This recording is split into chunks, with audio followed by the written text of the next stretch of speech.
Hello students, आइए पढ़ते हैं आरोह काव्य खंड की कविता लक्ष्मण मूर्छा और राम का विलाप, जिसके कवि हैं तुलसीदास जी। इसी कविता का पहला भाग कवितावली हमने पिछली वीडियो में पढ़ा। अब पढ़ते हैं लक्ष्मण मूर्छा और राम का विलाप। इसमें तुलसीदास जी ने उस समय का वर्णन किया है जब राम और रावण के बीच युद्ध चल रहा था और उस समय मेघनाद के द्वारा लक्ष्मण जी को बाण मार दिया जाता है और उस बाण के प्रभाव से लक्ष्मण जी मूर्छित हो जाते हैं। उनकी मूर्छा को तोड़ने के लिए कोई उपचार नहीं मिल रहा होता है। उस समय हनुमान जी विभीषण जी के बताने पर सुषेण वैद्य को लेकर आते हैं और सुषेण वैद्य उन्हें बताते हैं कि यदि संजीवनी बूटी सूर्योदय से पहले आ जाए तो उससे लक्ष्मण का उपचार किया जा सकता है, अन्यथा बहुत देर हो जाएगी और कुछ भी हो सकता है। सुषेण वैद्य जी के इस तरह कहने पर लक्ष्मण जी संजीवनी बूटी लेने के लिए चल पड़ते हैं और संजीवनी बूटी लेने के लिए जब वे पर्वत पर पहुंचते हैं तो पर्वत पर वह यह नहीं पहचान पाते कि कौन सी बूटी संजीवनी बूटी है।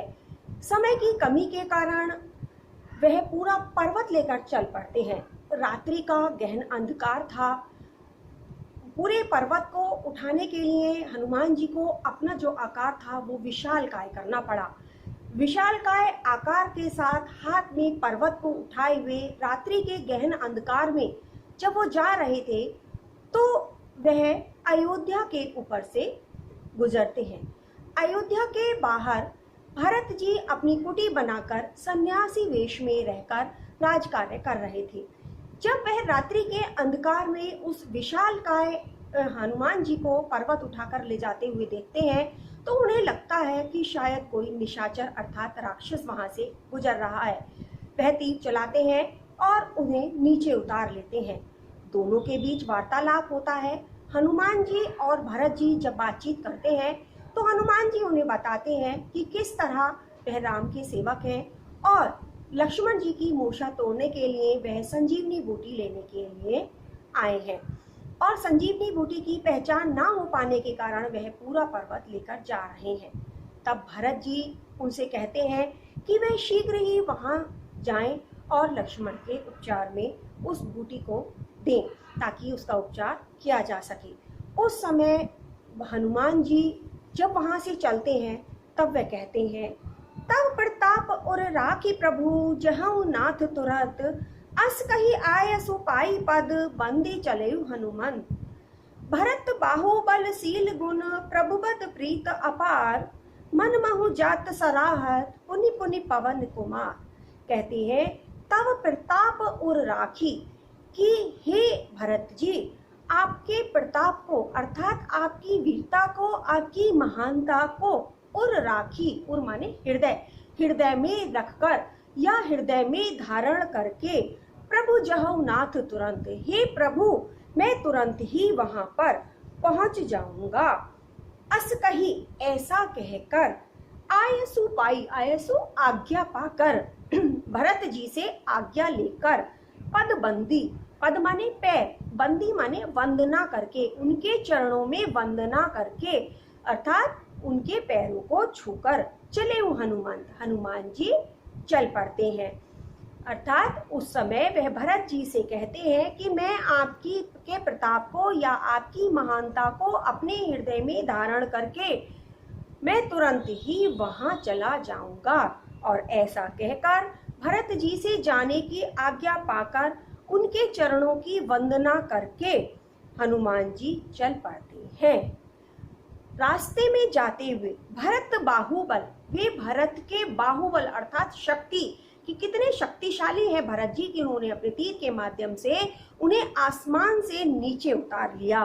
शील गुण, उनके शील को, स्वभाव को, कितने अच्छे स्वभाव के हैं भरत जी, गुण, उनके गुणों को, प्रभु पद प्रीत अपार और प्रभु श्री राम जी के पद माने चरणों में, प्रीति माने प्रेम, अपार माने अगाध प्रेम को देखकर या उसको महसूस करके मन महु जात सराहत, अपने मन ही मन में भरत जी की सराहना करते हुए, उनकी प्रशंसा करते हुए, पुनि पुनि पवन कुमार, बार बार सराहना करते हुए पवन कुमार हनुमान जी चले जाते हैं। अर्थात जब हनुमान जी भरत जी से आज्ञा लेकर उनके चरणों की वंदना करके वहां वापस जा रहे थे, उस समय वह मन ही मन भरत जी के उनके पराक्रम की, उनके अच्छे स्वभाव की, उनके गुणों की और भगवान श्री राम जी के प्रति उनके अपार प्रेम की, उनकी भक्ति की बार बार सराहना करते हुए या प्रशंसा करते हुए वह चले जा रहे थे। अब यहाँ तुलसीदास जी अगले पैराग्राफ में दूसरी ओर का वर्णन करते हैं, जहाँ भगवान राम लक्ष्मण जी को, जो कि मूर्छित हो चुके हैं, उनके सर को अपनी गोद में रखकर बैठे हुए हैं और सामान्य व्यक्तियों की भांति विलाप कर रहे हैं। कहते हैं, उहाँ राम लखमणी निहारी, बोले वचन मनुज अनुसारी, अर्ध राति गई कपि नहीं आयऊ, राम उठाई अनुज उरलायऊ, सकहु न दुखित देखी मोहि काहू, बंधु सदा तव मृदुल सुभाहु, मम हित लागी तजेउ पितु माता, सहेउ विपिन हिम आतप पाता। वहां उधर दूसरी ओर राम लक्ष्मण ही निहारी, भगवान राम लक्ष्मण जी को निहार रहे हैं, देख रहे हैं। बोले वचन मनुज अनुसारी, और मनुज मनुष्यों का अनुसारी अनुसरण करते हुए वचन कह रहे हैं। अर्थात भगवान राम भले ही राम है, लेकिन यहाँ पर उन्होंने मनुष्य रूप में अवतार लिया हुआ है, तो मनुष्यों के समान ही व्यवहार का अनुसरण करते हुए इतनी विषम परिस्थितियों में जिस तरह सामान्य मनुष्य व्यवहार करते हैं, उसी व्यवहार का अनुसरण करते हुए वह कह रहे हैं, अर्ध राति गई, आधी रात बीत गई, कपि नहीं आयो, वानर नहीं आया। अर्थात आधी रात बीत गई, अभी तक हनुमान जी संजीवनी बूटी लेकर नहीं आए। राम उठाई अनुज उरलायो, राम ने अपने अनुज को अर्थात छोटे भाई को उठाकर उरलायो, अपने हृदय से लगा लिया और कहने लगे, सकहु न दुखित देखी मोहिकाऊ, की हे भाई तुम तो मुझे कभी दुखी देख ही नहीं सकते थे, बंधु सदा तव मृदुल स्वभाव, हे बंधु हे भाई तुम्हारा सदा ही मेरे प्रति कितना मृदुल कोमल स्वभाव था, तुम्हारा इतना कोमल स्वभाव था कि तुम तो कभी मुझे दुखी देख ही नहीं सकते थे। मम हित लागी तजेउ पितु माता, मेरे हित के लिए तुमने तजेउ माने त्याग कर दिया, अपने माता पिता का त्याग कर दिया। अर्थात मुझे वनवास हुआ था, लेकिन मेरे भले के लिए तुमने भी वनवास को स्वीकार कर लिया और अपने माता पिता को तुमने त्याग दिया। सहेउ सहन किए, विपिन हिम आतप ताता, विपिन माने वनों के, हिम माने सर्दी को, आतप माने गर्मी को, और वाता माने हवा को, आंधी को, इन सारे जो मौसम थे इन सबको वन में तुमने मेरे साथ ही सहन किया। सो अनुराग कहा अब भाई, उठाऊ न सुनी मम वच बिकलाई, जो जन तेउ बन बंधु बिछोहु, पितु बचन मन तेउ नहीं ओहु, सुत पित नारी भवन परिवारा, हुई जाही जग बारही बारा, अस बिचारी जिए जागहूं ताता, मिलई न जगत सहोदर भ्राता। वो कहते हैं कि सो अनुराग, वह अनुराग माने प्रेम, वह प्रेम जो पहले तुम मुझसे करते थे, कहाँ अब भाई, हे भाई वह प्रेम अब कहाँ है। उठाऊ न सुनी मम बिच बिकलाई, उठाऊ ना तुम उठ नहीं रहे हो, सुनी माने सुनकर, मम माने मेरे, बच माने वचन, बिकलाई व्याकुलता से भरे हुए, मैं व्याकुलता से भरे हुए वचन बोल रहा हूँ, मैं तुम्हारे इस दुख के कारण दुखी हूँ, तब तुम क्यों नहीं उठ रहे हो, तुम्हारा वह प्रेम कहाँ चला गया कि तुम मुझे दुखी नहीं देख पाते थे। जो जनतेउ बन बंधु बिछोहु, जो जनतेउ, यदि मैं यह जानता, मुझे यह पता होता, बन बंधु बिछोहु की वन में बंधु का, भाई का विछो हो जाएगा, अर्थात भाई मुझसे दूर हो जाएगा। पितु वचन मनतेउ नहीं ओहु, तो मैं पिता के वचनों को कभी नहीं मानता। अर्थात यहाँ पर भगवान राम सामान्य मनुष्यों की भांति व्यवहार कर रहे हैं। सुत पित नारी भवन परिवारा, वो कहते हैं सुत माने बेटा, वित्त माने धन, नारी माने पत्नी, भवन माने घर, परिवार माने परिवार के लोग, कि पुत्र, धन, पत्नी, घर परिवार ये सारी चीजें हो ही जाही जग 12 ही 12। इस संसार में व्यक्ति बार बार प्राप्त कर सकता है, अर्थात अनेक बार प्राप्त कर सकता है। लेकिन अस विचारी जिए जागहु भाता, जागहु ताता, मिलई ना जगत सहोदर भ्राता।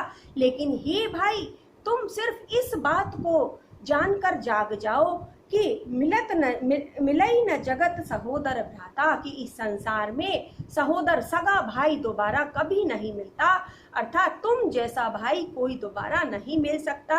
ऐसा जानकर ही तुम जाग जाओ। जथा पंख बिनु खग अति दीना, मनि बिनु फनी करी बर अति करहीना। असमम जीवन बंधु बिन तोही, जो जड़ देव जियावे है मोही। जहु अवध कवन महु नारी हेतु प्रिय भाई गवाई। बरु अप जस सहतेउ जग माही, नारी हानि विशेष क्षति नाही। कहते हैं कि हे भाई, यदि तुम्हें कुछ हो गया तो मेरी स्थिति उसी तरह होगी। जथा पंख बिनु खग अति दीना, जिस तरह जो खग होता है, पक्षी होता है, यदि उसके पंख ना हो तो वह बहुत अधिक दीन अवस्था में पहुंच जाता है, वही स्थिति ही भाई तुम्हारे बिना मेरी भी होगी। मणि बिनु फनी, हे भाई, जिस तरह एक सांप मणि के बिना बिल्कुल बेकार हो जाता है, वैसी ही स्थिति तुम्हारे बिना मेरी होगी। करीबर करहीना, जिस तरह बिना सूंड के हाथी बेकार हो जाता है, वही स्थिति मेरी होगी। अर्थात हे भाई, यदि तुम्हें कुछ हो गया तो मेरी स्थिति बिना पंखों के पक्षी, बिना मणि के सांप और बिना सूंड के हाथी जैसी ही बेकार हो जाएगी। असमम जीवन बंधु बिन तो ही, हे भाई, जो जड़ देव जियावे मोही। हे भाई, यदि देव ही भगवान जियावे मोही मुझे तुम्हारे बिना जीवित रखेंगे तो मेरा जीवन बिल्कुल बेकार या नीरस हो जाएगा। जहु अवध कवन मुँह लाई, मैं अवध को, अयोध्या को कौन सा मुँह लेकर जाऊंगा। नारी हेतु प्रिय भाई गवाई, वहां सब मुझसे यही कहेंगे कि मैंने नारी के लिए, पत्नी के लिए अपने प्राणों से अधिक प्रिय भाई को गवा दिया। ऐसा कहकर सब मुझे पुकारेंगे। बरु अपजस सहतेउ जग माही, नारी हानि विशेष क्षति नाही। कहते हैं कि मुझे इस संसार में इन सारे दुखों के साथ या इस अपयश के साथ जीवित रहना होगा कि नारी हानि विशेष क्षति नाही, कि नारी जो है उसकी हानि कोई विशेष हानि नहीं मानी जाती इस संसार में। इस संसार में पत्नी को गंवा देना कोई बहुत बड़ा दुख नहीं माना जाता, और इसी अपयश के साथ मुझे जीवित रहना होगा कि मैंने एक नारी के लिए अपने प्रिय भाई को खो दिया है। अब अपलोक शोक सुत तोरा, सही निठुर कठोर उर मोरा। निज जननी के एक कुमारा, तात तासु तुम प्राण अधारा। सौंपेसु मोही तुम्हि गही पानी, सब विधि सुखद परम हित जानी। उतर कहा देहु तेहि जाई, उठी किन मोही सिखावहु भाई। बहु विधि सोचत सोच विमोचन, श्रवत सलिल राजीव दल लोचन। उमा एक अखंड रघुराई, नरगति भगत कृपाल दिखाई। कहते हैं अब अपलोक शोक सुत तोरा, अब इस अपलोक, इस अपयश को, बदनामी को, शोक सुत तोरा और सुत बेटे के समान भाई का शोक, इन दोनों चीजों को सहेगा निठुर कठोर मम उर्मोरा, मेरा निष्ठुर हृदय अब इन दोनों चीजों को सहन करेगा। निज जननी के एक कुमारा, हे लक्ष्मण, तुम अपनी माता के एकमात्र ऐसे पुत्र हो। तात तास तुम प्राण आधारा, जो उनके प्राणों का आधार हो, अर्थात उनके जीवित रहने का सहारा हो। सौंपेसु मोही तुम्हि गही पानी, पानी माने हाथ, उन्होंने तुम्हारा हाथ वन आते समय मुझे यही सोचकर सौंपा था कि सब विधि सुखद परम हित जाने, कि मैं हर प्रकार से तुम्हारा भला चाहूँगा, तुम्हारा सुख चाहूँगा। ऐसा सोचकर जब मैं वन आ रहा था तो उन्होंने तुम्हारा हाथ मेरे हाथ में सौंपा था कि मैं हर तरीके से तुम्हारी रक्षा करूँगा। उतर कहा देहु तेहि जाई, कि अब मैं वहाँ जाकर उन्हें क्या उत्तर दूंगा। उठी किन मोही सिखावहूँ भाई, हे भाई उठकर मुझे सिखा दो कि मैं उन्हें जाकर किस तरह और क्या उत्तर दूं जब वो मुझसे तुम्हारे बारे में प्रश्न करेंगी। बहुविधि सोचत सोच विमोचन, कहते हैं कि बहुविधि अनेकों प्रकार से सोच रहे हैं, सोच विमोचन, सबके सोच को, सबके दुखों को, सभी के कष्टों को विमोचन दूर करने वाले या हरने वाले भगवान अनेक प्रकार से अपने दुखों को दूर करने के बारे में सोच रहे हैं। शवत सलिल राजीव दल लोचन, राजीव माने कमल, उनके कमल के समान नेत्रों में यह सोचते हुए जल भर आया, अर्थात उनके आंखों में आंसू भर आए। उमा एक अखंड रघुराई, नरगति भगत कृपाल दिखाई। वहीं दूर आसमान में भगवान शंकर माता पार्वती से, उमा अर्थात पार्वती, उनसे कहते हैं कि हे उमा देखो अखंड रघुराई कि रघुनाथ जी की इस अखंड लीला को देखो। नरगति भगत कृपाल दिखाई कि उन्होंने मनुष्य योनि में जन्म लिया है, इसलिए मनुष्यों के रूप समान ही वह अपने क्रियाएं कर रहे हैं, मनुष्यों के समान ही व्यवहार कर रहे हैं और मनुष्यों के समान ही इन विषम परिस्थितियों में दुखी होकर विलाप कर रहे हैं। तो छात्रों, यहाँ पर अभी हमारी कविता समाप्त नहीं हुई है। इसी